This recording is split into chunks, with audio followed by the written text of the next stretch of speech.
It's hot pepper season time, which means it's also hot pepper jelly season time. And that's what we're making, hot pepper jelly, one of my favorites. It just came out, so it's still warm, but it gels into a perfectly sweet, hot treat that you can use in so many ways. And if you didn't know how easy it was to make, you're gonna do it with me today. Let's go. Woo.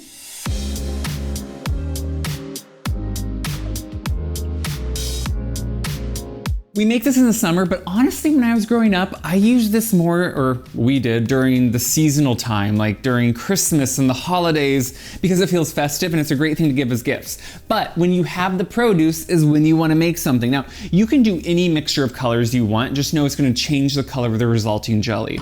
So for hot peppers, we're using jalapeno. And I think they work well because if you get too tiny of pepper, they're really seedy and you don't have a lot of flesh. These have the right amount of flesh, and so they work well. We're gonna start with bell pepper. Now, I like to use a higher ratio of red, just because I think in the end it's a little prettier, if that makes sense. So I'm going to open these up. Now, these are just sweet peppers, right? So we're only using them for their flavor and not for their heat, which is where the big delineation is. Because while I call this hot pepper jelly, or maybe you call it relish, there's different names for it, it's really has a little bit of heat with a lot of sweet, right? So what I'm doing is taking out any of the pith and seeds of these, and I like to chop them into small pieces. The original recipe we always used said to grind them. Now, when I think of grinding, I think of what my grandma would get out when she made certain things, and she would have that item you put on the counter and it would clamp on, and you put different discs on it, it was metal, and you would grind things. I think when recipes say grind, that's what originally they meant. So now I usually say finely chopped is what would make more sense. But for a food processor to do that work, I think it's easier to kind of give them a little bit smaller pieces to work with so it's more even when it actually goes through the chopping part. When it comes to things like jellies, jams, any of those, and we're using pectin, it is extremely important to follow measurements. Do not just think you can go off script and say, I'm gonna do a little bit more, a little bit less. No, we're following measurements because pectin is designed to work with correct measurements. So I'm going to start by pulsing this until it just starts getting into a nice fine dice. So if you look in here, you can see this is really coming out to be kind of that perfect consistency. It's a fine chop, kind of that idea of grinding something. I'm just gonna do about one more just since I scraped it. And it's gonna draw a little bit of liquid, don't let that worry you. We kind of over put the amount in here, but we're gonna measure out what we need.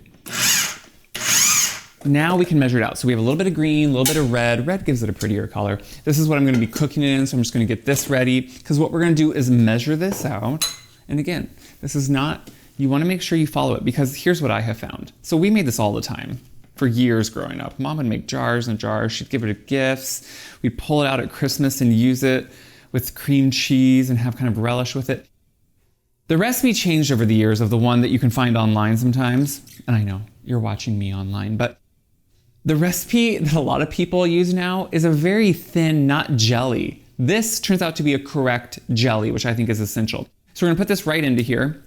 This excess, you can just keep, and you know what we would always do with any type of chopped pepper? We would freeze it. So you can keep anything extra you do. You can freeze it. It freezes beautifully, and then you can pull it out and use it in pizza or whatever you wanna do, sauces. So I will set that aside, drain off that liquid, and I will freeze that later. And now what we're gonna do is talk about the hot peppers. So again, it's jalapenos. If you are sensitive to heat, you know who you are. Don't do this with just your hands. Do it with gloves on. That's always a smarter idea. I will also say it depends on the pepper. So I am someone that likes to kind of check how hot something is. And I'm not saying you should do this at home, because if you're sensitive to heat, you're not gonna wanna do that. But what I always will do is take a little bit of the pith with a seed or something, and I will actually test it on my tongue. To me, these jalapenos aren't that hot. So I will probably put in a little bit of the seeds too, because I get a little bit of heat, but not, I don't mind seeing a few seeds in there so they maintain some of their heat. So again, I'm chopping them up into smaller pieces, taking out the majority of the pith and seeds. And again, if you want them to be the least heat possible, you take out as much of that pith and seed as possible. Now don't worry about the remnants of the previous peppers. It's okay if they get mixed a little bit. This is just for measuring purposes, hot versus sweet. We're gonna do the same thing, pulse it just a few times. They break down. This is just to make it so much quicker and easier for us. I always check to make sure it's even, scrape it down if you need to, but that's actually just about perfect. So you can see Look at that beautiful dice on them. I'll do about one more pulse just to make sure, but I can smell the heat. That's good, just enough. Once they're all chopped, we can now just measure these the same way. This is the best part. We're doing a smaller amount of these to give us that heat. So if there's a little bit of seed in it, I like that. I want the heat, and I want to make sure I measure them. Again, any extra, freeze them. They're so great. This is how we always had peppers throughout the winter when I was growing up. And honestly, I don't do it enough anymore. Now notice I lightly pack it just because there's a lot of air in between these. So I do make sure to lightly pack just to make sure you're getting a somewhat even measurement here. And now straight in to our red. So you can see the mixture already, it's pretty. That's kind of part of anything we're ever making, is that it should look good too, not just taste good. So to this now we can add the important part, is the pectin.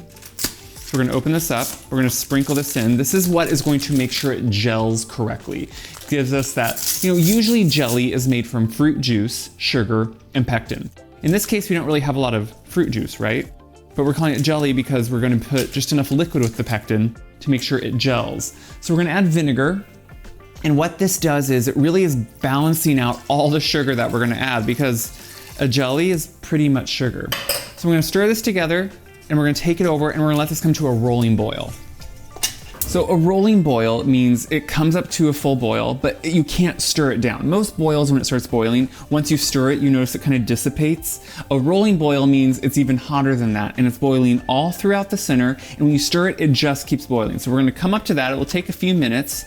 We're gonna make sure everything's dissolved and kind of evenly mixed while it's coming up to that boil. So you can see this is at a rolling boil.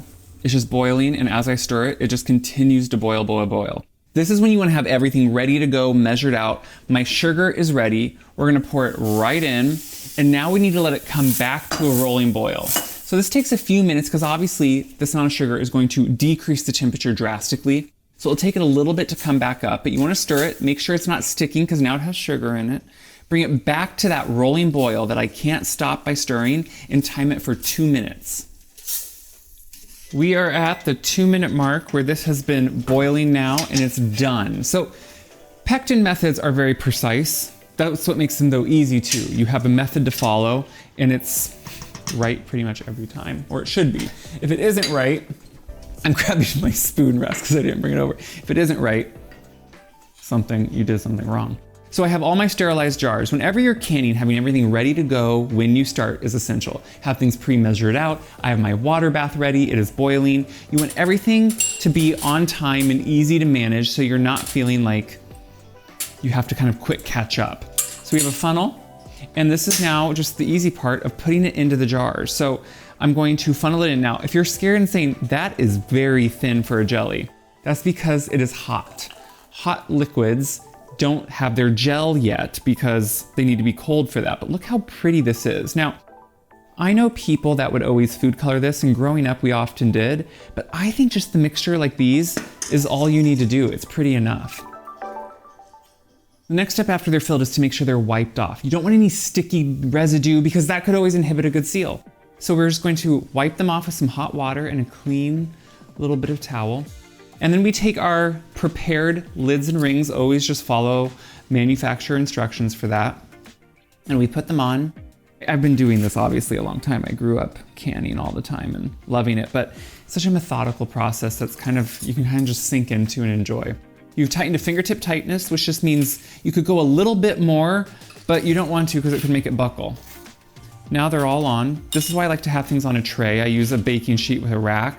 Drips go through, but then I can pick it up and go over to my water bath that I hear boiling away.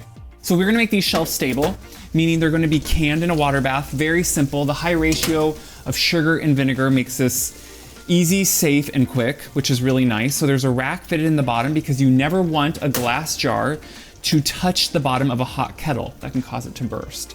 You also always wanna make sure there's no cracks or chips. But we're gonna set them all in here, make sure it's boiling, time it, and they're gonna seal. I'm taking out the last couple. It's a really quick water bath. Now they can just, once they cool off, sit on the shelf. Do you hear that? There's the first ping. That is music to a canner's ears, my friends. Because what's gonna happen now is once you take them out, they start cooling instantly. And in that time, the final release of air happens within to make them shelf stable. So you see this little divot in the middle of the jar or of the lid that's kind of rounded up. When it goes in and it's rounded down, they're sealed, and you'll hear a little ping. And it usually happens within, from taking them out, any time from taking them out up to 10, 20 minutes sometimes. But what now you need to do is let them sit, and you want them to fully cool, 12 to 24 hours, just let them sit. Don't move them, don't turn them, nothing. Once they're all sealed, you want to take that ring off, make sure it's a good seal. Throw in another one. And if one for some reason doesn't seal, every so often it happens. Maybe there's a little nick in the jar, maybe it was just a bad lid. You put it in the fridge and you just use it. That's just how it works. Doesn't happen a lot, but it will happen. It happens to everyone. It's happened to me many times. But now I had a little bit left that I scraped out, and you can see already as it's cooling. You see how it just becomes a beautiful jelly consistency? That's exactly what it should do. And it will continue to cool, so it will be almost a spreadable jelly that you can use on anything you want, whether it's a cracker. Think of this even on a grilled cheese. Would that not be delicious? That's a really nostalgic flavor. I love it, obviously. Super sweet. But then it's hit with a little bit of heat and an immense pepper flavor. When you think about it, you don't get a ton of peppers in there, but the flavor comes through. And do you see how you get that beautiful mixture of the red and the green? That flavor just permeates. That little bit of heat is just enough that if you want to cut it, like I said, with some cream cheese, pour this over a block of cream cheese at Christmas or anytime. It's gonna make everyone happy. Mix it into so many things. Like I said, grilled cheese, there it is. Just as a little dip here and there. It's a really delicious thing, and it makes a great gift, especially if you're using your garden produce. What could be more fun? Growing it, making it, and like I said, this recipe, my recipe, is gonna let you know that it makes sure it sets correctly. Other recipes don't do this, and it made me so mad. I wanted to make sure you saw how it should set, which is like a jelly. So, what do I hope you do? I hope you feel confident and comfortable to make a delicious hot pepper jelly. Maybe you buy it every so often. You didn't realize it is this easy. It gives you 7 jars, perfect to keep at home, put them on your shelf, use them, or give some as gifts. What could be better? Let me know how you enjoy it. Let me know how you use it. I think that's what's so fun to hear. I hope you all use it. Check my website, wyseguy.com, for this recipe. So many other recipes are on there too, to make sure all your preservation, all your home canning is right there on the site. Enjoy.